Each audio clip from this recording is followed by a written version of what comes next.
In this week's message, we looked at what I think may be one of the most underrated stories from the Old Testament. It's a beautiful story of redemption that just isn't told as much as it should be. It's the story of David and Mephibosheth. Before we dive in, let's review. David had spent years running for his life from King Saul. Interestingly, even though Saul wanted David dead, Saul's son Jonathan was one of David's closest friends. They both knew that God had anointed David to be the future king and that Saul's time would come to an end soon. So Jonathan asked David to please remember his family when he became king.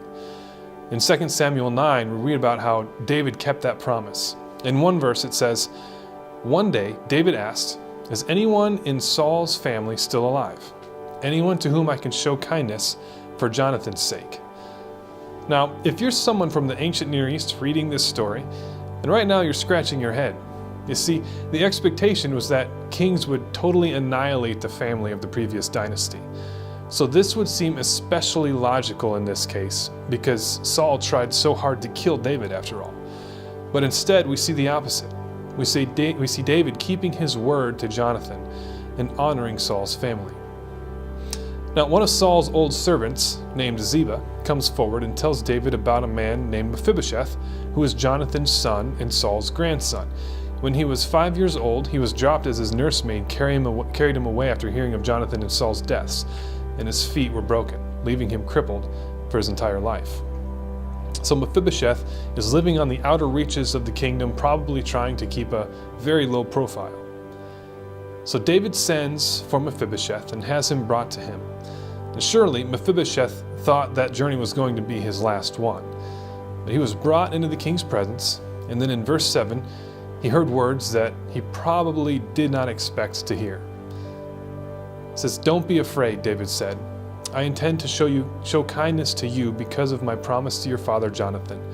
I will give you all the property that once belonged to your grandfather Saul, and you will eat here with me at the king's table." Now, when we hear stories like this, it's natural to identify with one of the characters. But Phil told us to be clear on this one thing. When it comes to the story of David and Mephibosheth, you are the broken beggar, not the king of your life. The spiritual takeaway for this story is for us to realize that before God, we really are Mephibosheth. We don't deserve his love, but we get it anyway. So here's 3 points that Phil gave us that we should remember this week. Number 1, grace is offered to the lost. When David asks if there is anyone left from Saul's family, Ziba, Saul's servant, doesn't even mention Mephibosheth's name to David. As far as he's concerned, Mephibosheth is insignificant and irrelevant. He's living in a God-forsaken part of the kingdom, crippled and of no use to David. He's utterly lost. But that's not how David sees it. That's not how grace works. Grace isn't offered to those who deserve it, but by its very nature, it is offered to those who don't. Number 2, the grace of God turns enemies into family. When David invited Mephibosheth to the king's table, he wasn't just giving him a nice meal. He was bringing him into his closest, most intimate circle. He went from a place of barrenness to a place of honor. You see, grace removes all fear and shame, and when we come to God, we are adopted into his family as well, free of fear, free of shame, and free of guilt. And finally, the grace of God lifts up the fallen. Now, Mephibosheth's broken feet were hidden beneath the king's table. See, he was once a crippled hideout, but he became like a son of the king. So this is the power of grace. It is a gift that lifts us up from the lowest of places. So, to end the sermon, we took pieces of broken tile and put our broken pieces together in mortar in order to form something whole. It's a picture of how grace can take even rough, broken people like us and make us into something new. So as you discuss this story with your group, let's not forget the importance of that truth.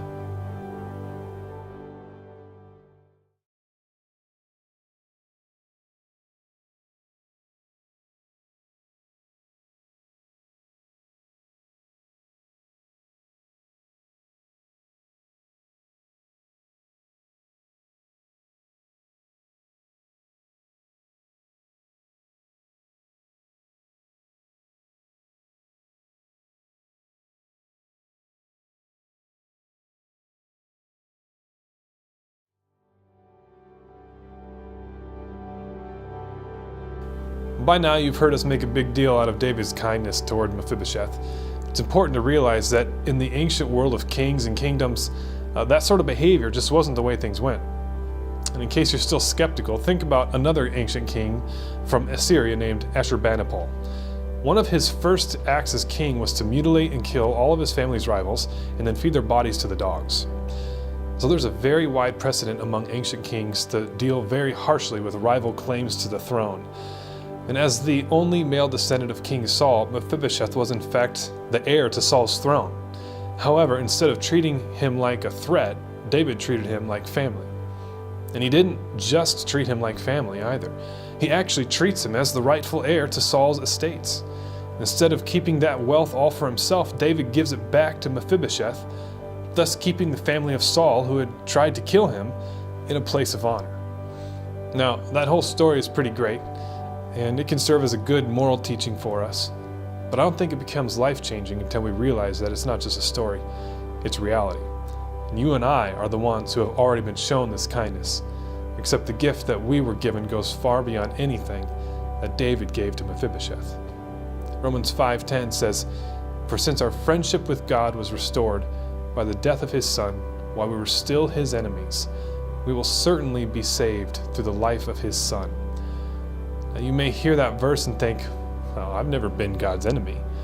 But the fact is, you and I are not much unlike the Roman guards who nailed Jesus to the cross.